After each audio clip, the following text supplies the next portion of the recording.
while we were struggling, Howard Schultz was out here buying yachts and going all across the country and buying up other companies, and we just simply asked for a raise.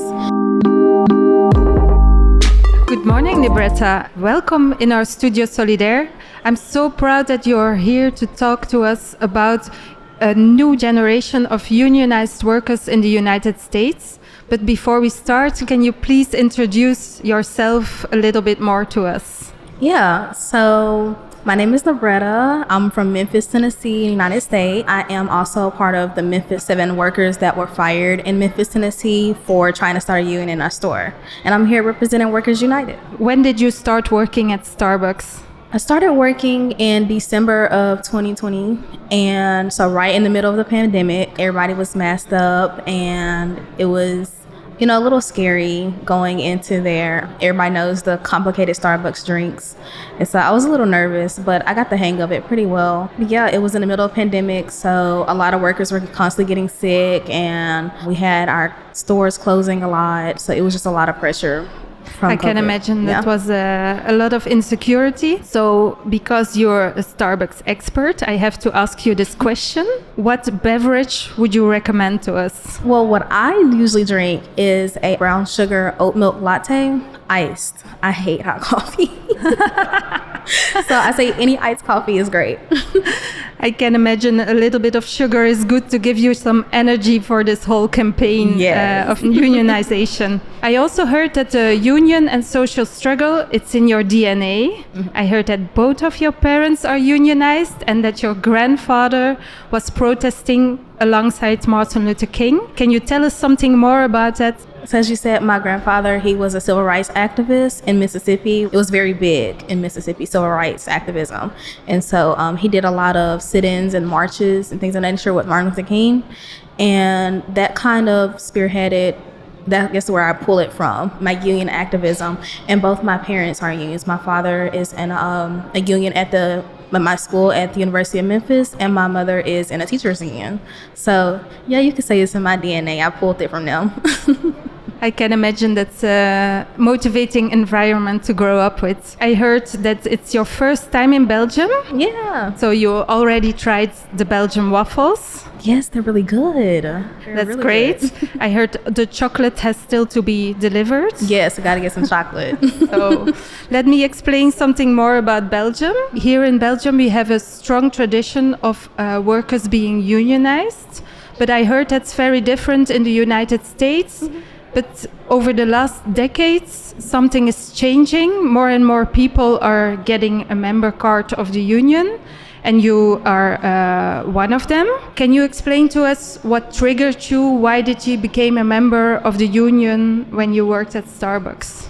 Our store, we really had really bad management, with management not helping us when we asked them to fix broken coffee machines or to fix electrical issues, to fix and help bring more structure to the COVID policies that we had in place, which was like having customers wear masks more, sanitizing the store whenever the workers would contract COVID, to have them stay out longer and to also get pay for staying out because you're sick. We were just sick and tired. They kept taking things from us, and we didn't like that. So we decided to unionize. It also helped that we saw the Buffalo stores in Buffalo, New York. They were the first. They were the first, ones to get unionized. Yeah. And so when we saw them win, we were like, oh yeah, we can do that too. It started from there. It was very fast, very quick. And that kind of what spurred us. Yeah, I can imagine that suddenly you have done this idea, let's get unionized, but it's not that easy to start with. Yeah. How did you organize at your Memphis store? What did you do exactly to make that happen? My store, we're like a huge family, and so we're super close with one another. We hang out all the time outside of work, so it was fairly easy for my location to unionize. We talk to each other constantly. We have this huge store group chat, so it was very easy to communicate with one another. It started out with my best friend, Nikki Taylor. She was like, hey, Libretta, do you think we can get a union in our store? And I was like, yeah, absolutely. Since I knew nothing about unions, I had her explain it to me, and list the benefits of a union, I thought it was a great idea. I was like, yeah, we need that. And so me and her and the rest of Memphis 7, we talked to the rest of our coworkers, and everybody was down for it. So it started just like that. Yeah. You just talked about the bad management in your store, how they weren't helping you during COVID with guidelines and how to manage the store. Were there other working conditions that were a trigger for you, that Starbucks is not respecting the workers' right on the working place? How is that in your Memphis store on everyday working life? We would get shocked from the coffee machines just by touching them because the electrical outlets were hazardous and dangerous. They were hanging wires hanging in where water goes. And so, water and electricity does not mix. And so we would get shocked all the time. Uneven tiles on the floor, people would twist their ankles and break their legs all the time. It was crazy. Cabinet doors falling on people's heads and shoulders. It was a lot, and we asked them to renovate our store to make it more up to date and safer, and they were just like, no, you don't need that, you're fine. And we were like, no, we need this to help our workplace and to serve customers better. And so they were just unavailable to do that, so we got a union. You talk on the one hand about these working conditions that are very poor, safety issues, health issues, and on the other hand, Starbucks as a company is making billions of dollars of profits, even increasing after the pandemic. Mm-hmm. So the whole pandemic, when you were suffering to make these guidelines work, they were increasing their profits. Is that something that plays a role in the motivation of your group, of your working? How do you look at the sky-high numbers? It makes us very upset. The fact that Starbucks tripled their profit while all their workers were suffering. They, in the beginning, had free food and beverage for the workers, and they took that out in the middle of the pandemic. And a lot of the workers relied on that food and drink because we're poor people and we can't afford groceries. You have to choose between paying your rent or buying groceries for yourself or paying for health insurance. While we were struggling, Howard Schultz was out here buying yachts and going all across the country and buying up other companies, and we just simply asked for a raise, and they didn't want to give that to us, and so it was very difficult and very hard. That was just unnegotiable. Yeah, no negotiation at all. No. I can imagine it's frustrating. Yeah. I went on TikTok, and on TikTok there are so many videos where workers testify about the reaction of Starbucks when they're trying to start a union. It's really bad, from intimidation. I was wondering, what was the reaction in your case? So you decided with the Memphis 7 to unionize. Yeah. What was the reaction of the management and Starbucks? At first, they pretended like they didn't even know it was happening. They were clueless, you would say. But very soon after we did the news interview in our store on January 18th, so a day after, we went public and posted our letter that we wanted to unionize on the internet.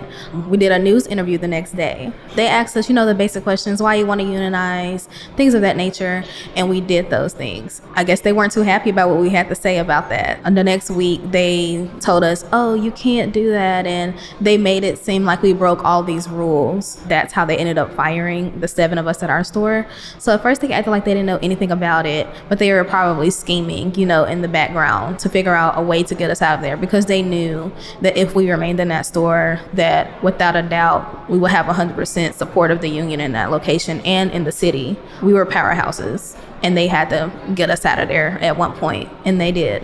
In the end, you were fired.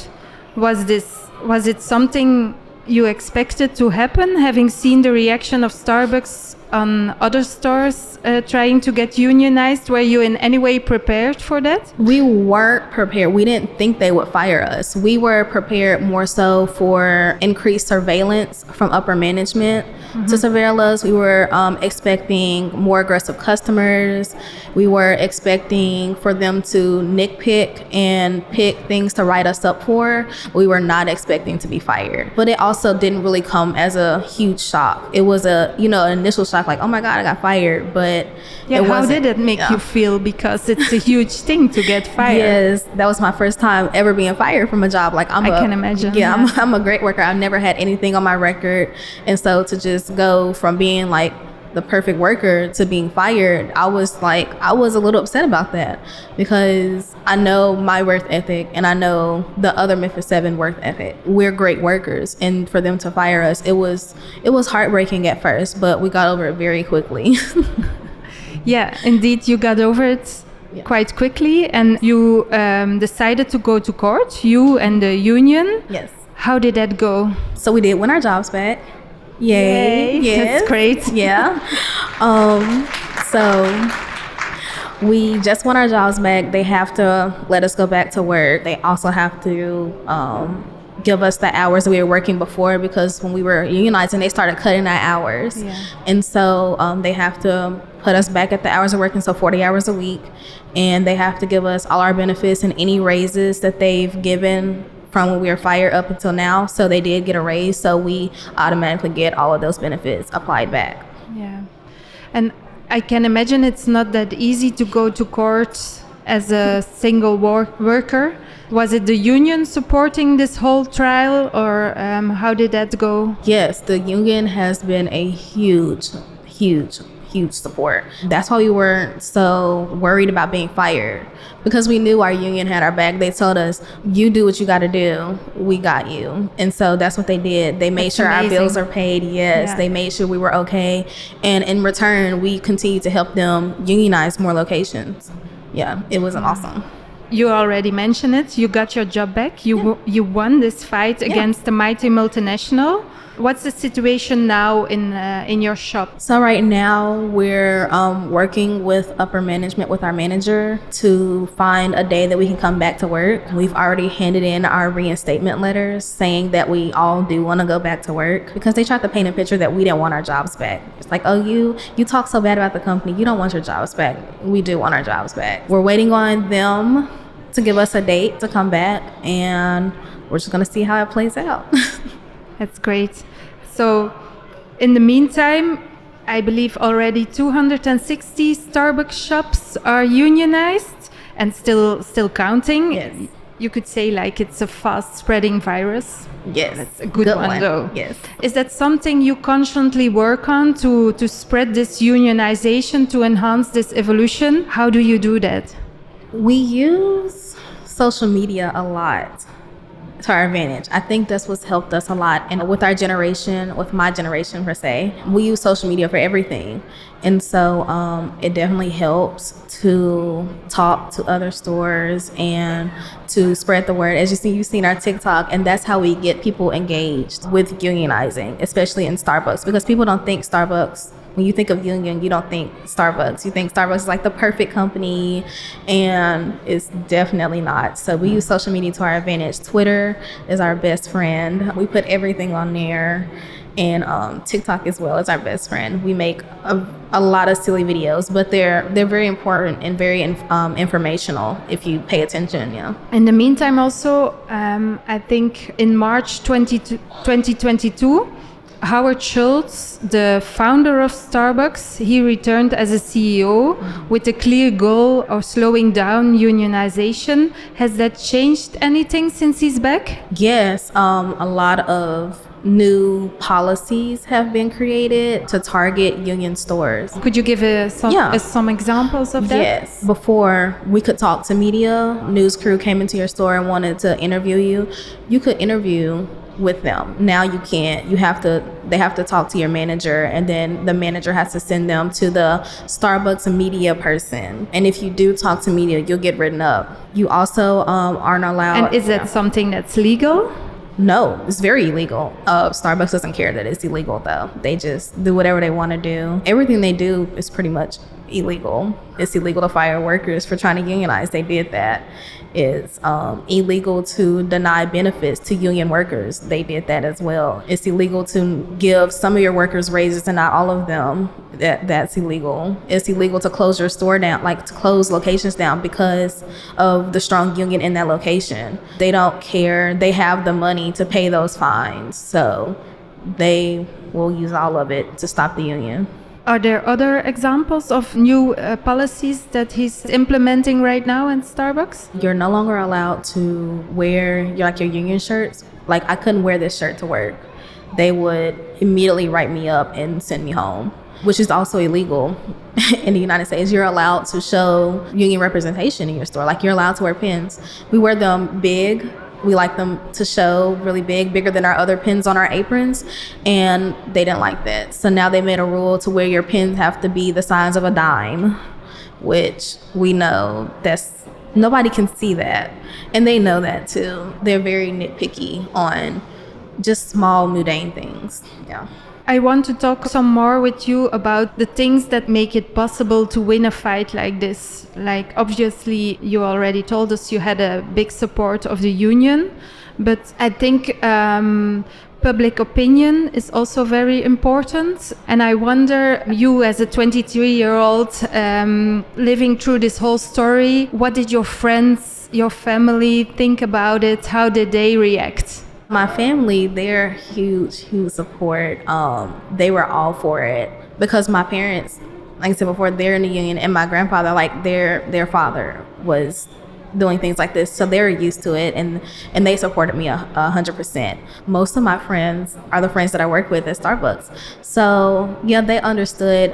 Friends that were outside of Starbucks, they really didn't get it. They support me, but they don't really, get or understand what it is I'm doing, like why I'm fighting so hard for a company that does all these things to me and that fired me and talks so bad about me. I'm like, it's not just about me. It's about my friends and my family at work, and they deserve better. If I can't get it, I'm gonna make sure they got it. I want to make sure everybody's okay. Yeah, that's great. Do you feel like public opinion changed during this campaign? Do you feel like there's something shifting in the United States about how people look at unions, at workers who are unionizing? Yes, I do think it's shifted a lot. Usually you would see older people, especially older white people, that are 100% a union, which is totally okay and fine. But now there's a lot more younger people my age. So 20-year-olds, even younger than me, 16-year-olds. I know a lot of 16-year-old like union representatives, and I'm like, that's so crazy. You're in a high school. Yeah, I think that the age demographic is changing. The race demographic is changing. We're seeing a lot more people of color coming to the stage and coming to the front. And so I think it's awesome to show that big diversity of interest, because everybody deserves fair treatment. That's great. Yeah. So you already mentioned the social media and how you try to use it to influence public opinion and to get support for your campaign. Yeah. How does it work exactly? With regular social media, to get the audience's attention, you have to pick something that's trending. That's usually what we will do. We'll pick like a trending song or a trending action that we see on TikTok or any social media, and we'll just incorporate it some way into the union, whether it's giving new information or benefits that the union could help people with, whether it's explaining like what the company, like a recent policy change that the company's done to us, what other workers that are being fired, we also put them on that platform to get more awareness out for that, to show like it just didn't stop with the Memphis 7. There's like now over 80 fired workers. We put all of that on social media for the world to see, and I think it has changed the perspective of everybody thinking that Starbucks is like one of the best companies you could work for, because that is not the case behind the scenes. You also talked about using this social media as a tool to enhance the solidarity between the shops. Yes. And we can also see it on social media. There is a lot of solidarity from shops all over the country. Yes. How is it organized, and is that something you specifically work on? Yeah, I do work on it a lot. That's actually what I do now. Now that I work for the union, since Starbucks fired me, the union hired me, is what I say. That's a great phrase. Yes. So I live on Zoom. It's like my best friend. I live on Zoom now, and it's the easiest way to communicate with stores across my country and like even internationally, to have different conferences and to bounce ideas off of everybody. So that way we can mesh well when we want to do like a big action. We can talk to one another so that it can go accordingly across the country. That's great. So you have like conferences and a lot of personal contact also with other shops. Oh yeah, I've never been to Buffalo, New York, but I know everybody that works there, and I talk to them on a daily basis. I also know a lot of people in Arizona. Arizona is like 12 hours from me. I've never met them in person, but I know them, and I talk to them all the time on a constant basis because of social media. Yeah, that's amazing. You already talked about diversity and how the people who are getting unionized, their profile is changing. But I want to ask you a personal question on that. You as a young woman, and especially as a young woman of color, you must have faced some additional challenges during this campaign where you confronted sometimes with things like sexism, racism. Yes. Even before now and a little bit now too. The demographic of Starbucks are mostly women, which a lot of people don't even realize or notice that, but it's about 70% women. And so 70%. Yeah, 70% women from the whole company. Yeah, that work for the company. So it's a very heavy presence of women. We really have no choice but to put women on that, like to be leaders and put that on platform. But being as a woman of color, it is a little challenging and tough because we're not seen very often. I try to get and put us on a platform as much as possible, but with our campaign or just in general, like my race doesn't really care to do it. And so I'm trying to change that narrative and educate more, like my race deserves it too, and any other race of color deserves it as well. Like it doesn't have to just be for the white people. Like we deserve that too. We work just as hard and work beside them all the time. I think with us being women and myself just being a woman and a person of color, it has been a little bit of struggle in the beginning, but it's getting better slowly. We're slowly changing that narrative. I can imagine it's also like an evolution that's enhancing another young woman, another person of color to take the leadership in a union. Mm-hmm. And it's great that you are such a role model. Yeah.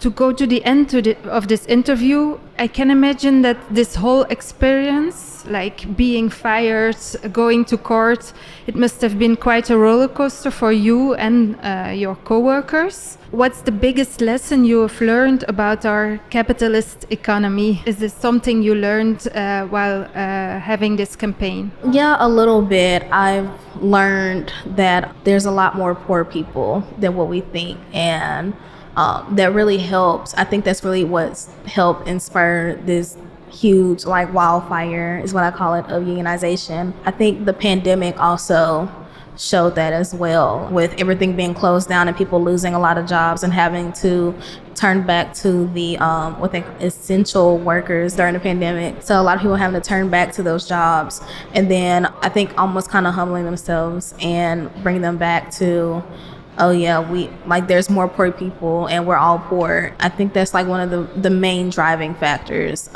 is that pay raise and health benefits, because you don't get a lot of the minimum wage doesn't grow every year like it's supposed to keep up with the change of the economy. I believe it's been well over like 10 years since we've had just a federal union minimum wage increase, and so now we're having to ask these companies that we know can afford it and that they just won't give it to us after we've tripled their profit like during the pandemic. You would think they would in return help and give us at least a little bit of something, but they won't. So we have to stick firm and stay strong, and no matter what the cost, just keep going, because you have to. Yeah. Do you feel like the rights of the working class, that they will ever be respected in this economic system without social struggle, or is it something that we constantly have to engage to? I think it's something we'll have to constantly engage. I don't think it will come easy or willingly. I do think we're going to have to fight it for the long run. Unfortunately, even though the working class is one of the biggest class, it's just changing people's mindsets. We have the numbers. Yeah, we and have the I guess numbers, also yeah. the pandemic, like you told us, Yeah. it made people aware that they have the numbers and they have the power to keep Yeah. on going or to make it stop. And the company needs us. We don't need the company. They need us to work. And so the numbers is a huge thing. I think we just have to change our mindsets. Just think logically. It's like the company, they're not doing everything they can for you. Like they can totally make healthcare free for you. They can totally give you $20 an hour, but they won't because they want to fill their pockets and not care about their workers and make sure their workers are okay. And so we now have to think, we have to take care of ourselves and take care of each other because we are in the numbers. And so I think people are now starting to realize that there is power in numbers. And so I think that's why we're seeing a lot of stores pop up. Once they get their store together, they're unstoppable. So this constant fight for your rights, there are people saying that it's like impossible to win against a mighty multinational like Starbucks. Yeah. What would you say to them? I don't think it's impossible. It's definitely difficult and hard, but I don't think it's impossible. You have to inch your way. You can't. It's not a fast-paced thing at all. It's a very slow, drawn-out process. You have to kind of almost coach and retrain the company to get them to do what you need them to do for you. So you have to show them that they need you by going on strikes and boycotting them and make them hurt in their pockets where they pay attention to it the most.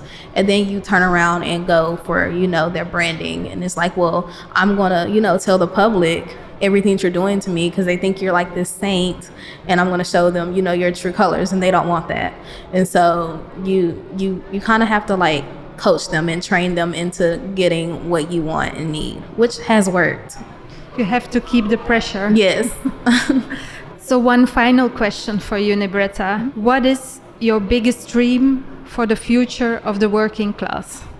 I hope to see everybody be in a union. I really do. I hope to see that people can create their own contracts and basically force their companies to do what they need for them to do.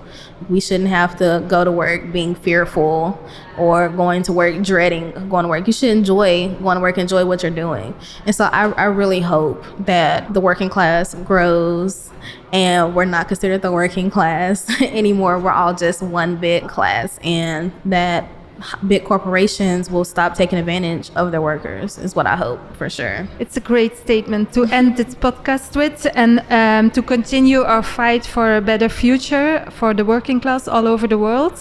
I want to thank you so much for being here and sharing this impressive experience with us. Thank you so much. Thank you.